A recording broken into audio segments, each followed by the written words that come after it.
অপেক্ষার আর মাত্র 10 থেকে 12 দিন, তারপরই বোমা আসছে ঘরে এবং এই নিয়ে কিন্তু জোর কদমে শুরু হয়ে গেছে প্রস্তুতি। রাজ্য তার ব্যতিক্রম নয়। তারই মধ্যে এবার রামনগর স্পোর্টিং ক্লাব এর উদ্যোগে বর্ষি আঁকো প্রতিযোগিতার আয়োজন করা হয়েছে। মূলত বলে রাখি যে রামনগর স্পোর্টিং ক্লাব কিন্তু সারা বছর ধরে বিভিন্ন সামাজিক কর্মকাণ্ডে হাত লাগিয়ে থাকে এবং এই বছরও তার ব্যতিক্রম নয়, যেহেতু শারদীয়া দুর্গোৎসব আসন্ন। তাই এই দুর্গোৎসবকে সামনে রেখে এবার বর্ষি আঁকো প্রতিযোগিতার আয়োজন করা হয়েছে। এই প্রতিযোগিতার মূল উদ্দেশ্য ছিল যে যারা স্থানীয় শিল্পীরা রয়েছে এবং শিশুদের সৃজনশীলতা বৃদ্ধি করা এবং তাদের আঁকার প্রতি একটা আগ্রহ সৃষ্টি করা। এই বিষয়কে কেন্দ্র করে কি জানিয়েছে ক্লাব কর্মকর্তারা, শুনুন।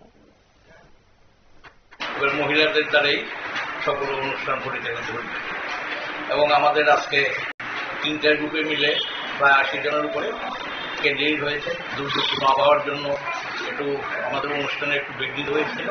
তারপর আমরা আশা করি প্রায় 1 ঘন্টার মধ্যে আমরা এটা সাকসেস করতে পারবো। প্লাস আমাদের আগামী 27শে সেপ্টেম্বর পঞ্চমী দিন আমাদের মণ্ডপের উদ্বোধন করবেন মাননীয় মেয়র। এবং সবচেয়ে আশ্চর্যের ব্যাপার হচ্ছে, আপনারা জেনে আনন্দিত হবেন যে এবারের বিজয়ী ত্রিপুরার ছেলে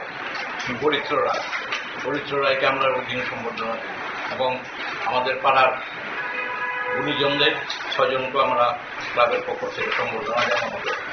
এবং আমাদের এই পুরা অনুষ্ঠানটা পূজা কমিটি ছাড়াও আমাদের মহিলা মা বোনরা সবাই মিলে সাহায্যের হাত বাড়িয়ে দিয়েছে, যাতে শারদীয় দুর্গোৎসব 2025 রামনগর স্পোর্টিং ক্লাব আয়োজিত আমরা সুষ্ঠুভাবে করতে পারি। এবারে থিমটা কি থাকবে আপনার?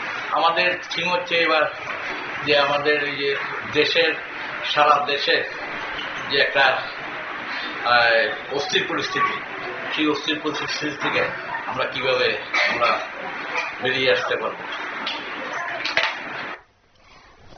ক্লাবের কর্মকর্তাদের বক্তব্য আপনারা শুনলেন। তবে এই রামনগর স্পোর্টিং ক্লাব কেবলমাত্র বর্ষি আঁকো প্রতিযোগিতাতেই সীমাবদ্ধ নেই, একই সঙ্গে কিন্তু এই 4টা দিন সন্ধ্যাতে থাকছে বিভিন্ন সাংস্কৃতিক অনুষ্ঠান এবং পাশাপাশি থাকছে গুণী ব্যক্তিদের সংবর্ধনার অনুষ্ঠানও আয়োজন করা হচ্ছে এবছর। নিয়ে নিচ্ছে ছোট্ট একটি বিজ্ঞাপন বিরতির সঙ্গে থাকুন।